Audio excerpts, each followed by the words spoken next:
வணக்கம் boys and girls எல்லாரும் எப்படி இருக்கீங்க? இன்னைக்கு நாம என்ன அனிமே பார்க்க போறோம்னா டாம் ரைடர் கிங்ன்ற ஒரு கொரியன் அனிமே தான் பார்க்க போறோம். இந்த கிட்டத்தட்ட அப்படி சோலோ லெவலிங் மாதிரியே தான் இருக்கும். சோலோ லெவலிங்ல உள்ள சங்ஜினோ கிட்ட சிஸ்டம் இருக்கும்ல, அந்த சிஸ்டம் வந்து இந்த அனிமேல இருக்கிற ஹீரோ கிட்டயும் இருக்கு. ஆச்சரியமா இருக்குல்ல? இந்த அனிமே தரமா இருக்க போது, அதனால மறக்காம ஃபுல்லா பாருங்க. ஓகே, இப்போ வீடியோக்குள்ள போயிடலாம். ஓபன் பண்ணா ஏகப்பட்ட பேர் ஒரு இடத்துல வந்து செத்து கிடக்குறாங்க. அப்புறம் பார்த்தா ஒரு பெரிய பாம்பு கூட வந்து நம்ம ஹீரோ சண்டை போட்டுட்டு இருக்கான். அதுவும் ரத்த வடிய சண்டை போட்டுட்டு இருப்பான். அவனோட ஸ்வாட வச்சு அந்த பாம்போட பல்ல உடைச்சிடலாம் பார்ப்பான். ஆனா அந்த ஸ்வாடு உடஞ்சு பறக்க இவன் ஒரு பக்கம் தெரிக்க சண்டே கொலபயங்கரமா போயிட்டு இருக்கும். அதுக்கப்புறம் நம்ம ஹீரோ அப்படியே அந்த ஸ்வாட் எடுத்து அப்படியே வெட்ட போவானா. அந்த பாம்பு வந்து திடீர்னு நம்ம கத்தில ஏதோ ஒரு பவரை பார்க்கும். அந்த பவரை பார்த்து வந்து கடிக்க அந்த பாம்பு அப்படியே ஹீரோ தள்ளி விட்டு அவன் செவுத்துல போயிட்டு பொத்துன்னு முட்டிப்பான். சரி ஸ்வாட் விடல, அவன் மட்டும் தான் போய் பறந்து. அதுக்கப்புறம் அதே ஸ்வாட்ல இருக்கிற பவரை யூஸ் பண்ணி அப்படியே பறந்து பாம்போட நெத்தியிலே ஒரு போடலாம் பார்ப்பான். நம்ம ஹீரோவும் குத்திடுவான். ஆனா கத்தி உடஞ்சு நம்ம ஹீரோ பாம்போட வாயில மாட்டி ரத்தம் தெறிக்க அந்த பாம்பு கடிக்கும். நம்மளால கஷ்டப்பட்டு உடஞ்ச கத்தியை வச்சு அது கண்ணிலே குத்துவோம். ஆனாலும் அதுக்கு ஒன்னும் ஆவரமா தெரியல. விடாம கடிச்சுக்கிட்டே இருக்கு. நம்ம ஹீரோ கண்டிப்பா அப்படி நடக்க கூடாது. தேஜுங் குவான் அப்படின்னு கத்துறான். இந்த பேர் உள்ள ஆளு யாருன்னா ஹீரோவோட டீமையே இவங்க தான் அனுப்பிச்சு விட்டுருப்பாங்க. இந்த மிஷினை கண்டிப்பா முடிச்சே ஆகணும்னு சொல்லிட்டு இந்த இடத்துக்கு அனுப்பிச்சு விட்டுருப்பாங்க. ஆனா வந்தவனுங்களே ஹீரோ தவிர எல்லாம் செத்து போயிட்டானுங்க. ஹீரோ மட்டும் தான் உயிரோட இருக்கு. ஹீரோவும் அந்த உடஞ்ச கத்தியை வச்சுக்கிட்டு அந்த மான்ஸ்டரை பார்த்து நான் சாவ நினைக்கிறியா? என் பேரு சா ஜூஹான், வயசு 38, நான் போய் இப்படியே சாக போறேன் அப்படின்னு சொன்ன அடுத்த செகண்ட் அந்த பாம்பு அப்படியே ஹீரோக்குள்ள வருது. அப்புறம் திடீர்னு ஒரு வாய்ஸ் கேக்குது, எப்பா நீ ரொம்ப ஓவரா பேசுற, கொஞ்ச நேரம் ஷட்டர் சாத்திரியா அப்படின்னு யாராவது சொன்னதுக்கு அப்புறம் அந்த இடமே அப்படியே டைம் ஃப்ரீஸ் ஆன மாதிரி நிக்குது. ஆனா ஹீரோ மட்டும் ஃப்ரீஸ் ஆகாம அப்படி இருக்கா. என்ன நடக்குது தெரியாம முழிச்சிட்டு இருப்பான். ஒரு ரிலிக்கு பேசுறது எனக்கு ஒன்னும் புதுசு கிடையாது, இதை கொண்டுட்டு என்ன வெளியே அனுப்பிச்சுடு அப்படின்னு ஹீரோ கத்த அந்த வாய்ஸ் என்ன சொல்லுதுன்னா, ஓ நீ வெளியே அப்படி ஜாலியா போயிடுவேங்கிறியா,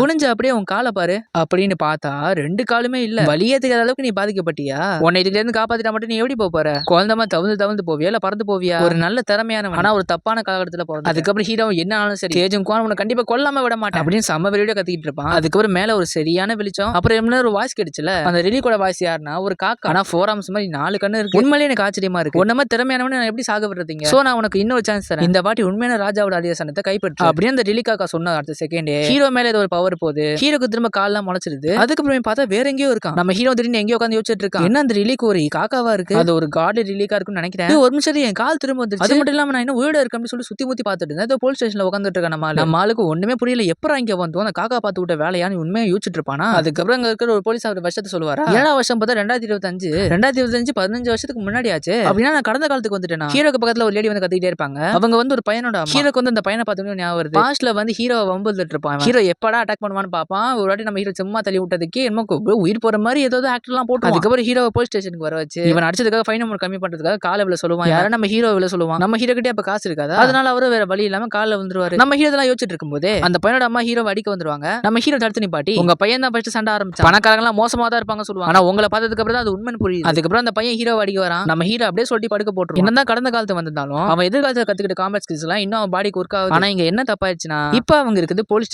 ஸ்டேஷன்லயே ஒருத்தன் அடிச்சு படுக்க போட சும்மா விட்டுருவாங்களா, அவ்வளவுதான் நம்ம ஹீரோ ஜெயில போட்டாங்க. ஆனா நம்மளுக்கு இதை பத்தி அவ்வளவு கவலை இல்ல. ஏன்னா ரிலீக் வந்ததுக்கு அப்புறம் இந்த போலீஸ் ஸ்டேஷன் எல்லா சொசைட்டி எல்லாம் வேஸ்ட் தான். பாஸ்ட்ல 2025ல ஏகப்பட்ட ஏத்குவேக் வந்து நிறைய டோம் உருவாச்சு. அந்த டோம்குள்ள ஃபிக்ஷனலாவும் நிறைய புராணங்களும் சொல்லிருப்பாங்கல ஒரு சில பொருட்கள். அந்த பொருட்களுக்கு எல்லாம் பவர் இருக்குன்னு சொல்லுவாங்க. அந்த பொருட்கள் அந்த டோம்குள்ள இருக்கு. எந்த அளவுக்கு நம்ம இந்த ரிலீக்குள்ள கதையில ஞாபகம் வச்சிருக்கோமோ அந்த அளவுக்கு அந்த ரிலீக்கும் பவர்ஃபுல்லா. அந்த ரிலீக் வந்து மனுஷங்களுக்கு பவர் தரும். ஆனா அதிர்ஷ்டவசமா நான் ஆர்காலஜி ரிலீக் கண்டுபிடிச்சேன். அந்த ரிலீக் கொடுத்த பவர் மூலமா இந்த டோம்பு ரிலீக்க பத்தி நிறைய நாலேஜ் எனக்கு இந்த ஒரு பவர் எனக்கு கிடைச்சதால என் லைஃப் நான் நல்லா கொண்டு போயிடலாம் பார்த்தேன். ஆனான்னு சொல்லிட்டு அதுக்கப்புறம் ஏதோ 2 பேரை காட்டுறாங்க. இவங்க வந்து பார்க்க மிலிட்டரி மேன் மாதிரி இருக்காங்க. இவங்க வந்து 2 ரிலீக் யூசர்ஸ் கிட்ட பேசிட்டு இருப்பாங்க. அந்த மிலிட்டரி மேன்ஸ் என்ன சொல்றாங்கன்னா, இது வந்து டிகேபிக்கு இந்த டோம் சொந்தமானது, நீங்க இதுக்குள்ள போக கூடாதுன்னு சொல்லுவாங்க. ஆனா அந்த ரிலீக் யூசர்ஸ் என்ன பண்ணுவாங்க, நான் போய் அவனு சொல்லிட்டு முன்னாடி போவானுங்க. அந்த சோல்ஜர்ஸ் எல்லாம் அவன் மந்திரக்கோலை அப்படியே வெட்டி இதுக்கு மேல நீ வந்த மண்டையில பொளந்துருவேன் அப்படின்ற மாதிரி சொல்லி மிரட்டி வச்சு நம்ம ஹீரோ ஒளிஞ்சிருந்து இதெல்லாம் பார்த்துட்டு இருப்பான். அந்த டேஜும் அவன் தான் டிகேபி கம்பெனியோட சேர்மன். அவர் வந்து சேர்மனா வந்ததுக்கு அப்புறம் எல்லா டோம்பையுமே அவர் சொந்தமாக்கிட்டார். அந்த கம்பெனி சேர்ந்தவங்க தவிர வேற யாருமே அந்த ரிலீக்கே எடுக்க முடியும். என்ன பத்தி தெரிஞ்சதுக்கு அப்புறம் என்னையும் அவங்க கம்பெனி சேர்த்துக்கிட்டாங்க. நான் அவங்களுக்கு எல்லா விதமான வேலையும் ஸ்மக்லிங், திருடுறது, ஸ்பையிங், கவர்மெண்ட் தடை செஞ்ச டாம்புக்குள்ள போய் ரைட் பண்றது, அந்த டாம்புக்குள்ளே போய் ரிலீக்லாம் எடுத்துட்டு வரது, இந்த மாதிரி ஏகப்பட்ட பண்ணி அவர்கிட்ட கொடுத்து அவரு நல்ல காசு சம்பாதிச்சு பெரிய நம்ம ஹீரோ சேர்மனுக்காக இந்த அளவுக்கு வேலை செய்யறாங்க. அந்த கம்பெனில வேலை செய்யற ஒரு சில பேர் நம்ம ஹீரோ பார்த்து சொல்லுவானுங்க, இங்க பாத்தே கால் நக்கி பிழைக்கிறான் பாத்திருக்கே, அங்க பாரு நம்ம பாஸோட கால் நக்கி தான் பிழைக்கிறான் அப்படின்னு அவன்கிட்ட கேட்கற மாதிரியே பேசுவானுங்க. நம்ம ஹீரோவை இதெல்லாம் கேட்டுட்டு எனக்கு இவங்க சொல்ற பத்தி எல்லாம் கவலையே, நான் அவருக்கு நாயா கூட இருப்பேன்னு சொல்லிட்டு அவ்வளவு வேலை. என்னதான் எனக்கு ரிலீக்லாம் வரப்போகுதுன்னு தெரிஞ்சாலும் மத்தவங்களுக்கு முன்னாடி அந்த ரிலீக் எடுக்கிறதுக்கு நான் ரெடியா இருக்கும் அப்படின்னு சொன்னதுக்கு அப்புறமே திடீர்னு ஹீரோட கணக்கு முன்னாடி சிஸ்டம் வருது.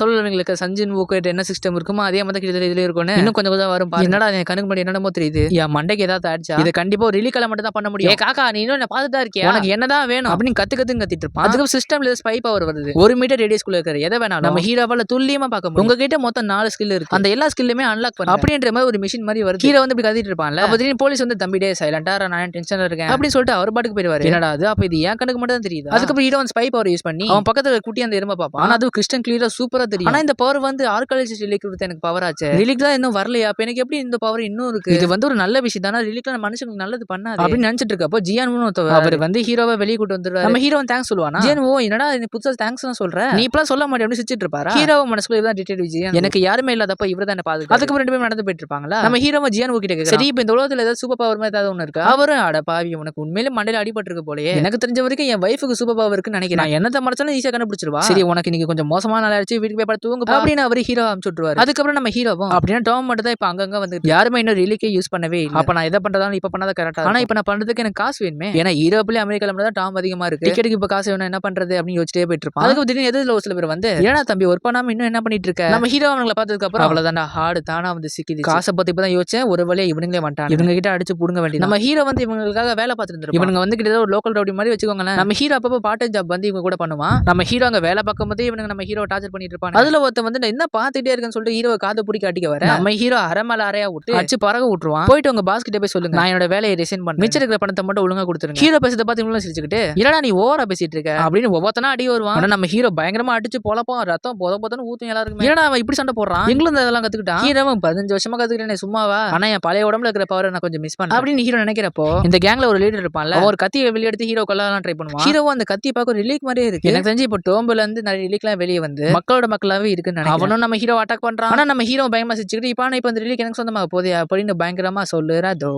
இந்த வீடியோ உங்களுக்கு பிடிச்சிருக்குன்னு நினைக்கிறேன். அப்படி பிடிச்சா லைக் பண்ணுங்க. இதோட அடுத்த எபிசோட பார்க்கணும்னா சப்ஸ்கிரைப் பண்ணிட்டு ஃபாலோ பண்ணிக்கோங்க. இதுக்கு அடுத்த வீடியோல பார்க்கலாம். Bye bye.